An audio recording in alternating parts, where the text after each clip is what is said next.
नाजरीन, वाज़ेह कि 2 दिन कबल स्ट्रीट फाइट वाक़या पेश आया था जिसमें अदनान नामी शख्स जख्मी हो गया था और उसे अस्पताल में मुंतकिल किया था, जहां उसका इलाज जारी था। उसका इंतकाल हो गया। मरहूम मोहम्मद अदनान के घर पहुंचकर मजलिसी मलकपेट के रुकन असम्बली अहमद बिन अब्दुल्ला बलाला ने घर वालों से मुलाकात की और उन्हें पुरसा दिया। इसके अलावा पुलिस कमिश्नर से अपील भी की कि जो भी इस कत्ल केस में मुलव्विस है उन पर सख्त कार्रवाई की जाए। इस मौके पर शेख मोहिउद्दीन अबरार, नुमाइंदा कॉरपोरेटर आजमपुरा और सदर इब्तदाई भी मौजूद थे।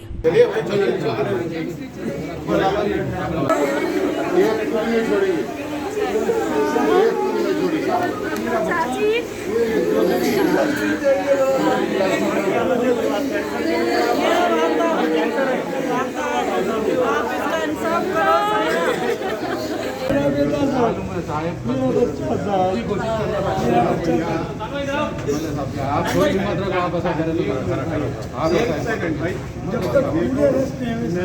बिल्कुल पूरे मेरे साथ भी आ रहे पूरे अरेस्ट को आप बेफिक्र।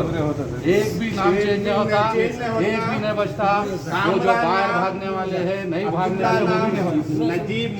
है ना पूरे उधर स्टेशन लिमिट्स में यहाँ पर फरत नगर के रहने वाले एक 18 साल नौजवान बच्चा जिसका नाम अदनान है,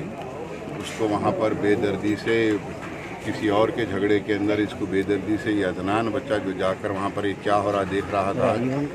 बेदर्दी से मारकर 6-8 लोगों ने 8 से 10 से ज़्यादा लोग थे वहाँ पर, उन लोगों ने बेदर्दी से मारा। आज वो बच्चा उन जख्मों से आज जाँ बहक ना हो सका। परसों रात में मारने के बाद कल उसका उस्मानिया में ऑपरेशन हुआ, जो दिमाग में जो खून जमा हो गया था उसके लिए ऑपरेशन किया गया, लेकिन आज सुबह वो इस जख्म से जान पर ना हो सका। हम कमिश्नर ऑफ पुलिस हैदराबाद से मुतालबा करते हैं कि तमाम मुलज़िमीन जो इसके अंदर इन्वॉल्व है और वहाँ पर जो एक अड्डा बना के रखे हैं गंजटियों का, सट्टेखोरों का, एक वहाँ पर एक अजीब माहौल बना के रखे हैं, तमाम को के ख़िलाफ़ सख्त से सख्त कार्रवाई की जाए और ये केस में जो मुलविस है वो तमाम को इनके ख़िलाफ़ तमाम 302 दफ़ात के साथ साथ इनको पीडी एक्ट में भी बुक किया जाए और ये गैंग जो ऑपरेट कर रहे हैं वो गैंग के लीडर्स को भी पकड़ा जाए। अगर आपने हमारे चैनल को अभी तक सब्सक्राइब नहीं किया है तो यहाँ पर रेड कलर का सब्सक्राइब बटन दिख रहा है, उसे क्लिक करें और हमारे चैनल को सब्सक्राइब कीजिए और साथ ही साथ बेल आइकन को भी क्लिक कीजिए, जिससे आपको ताज़ा अपडेट मिलती रहे।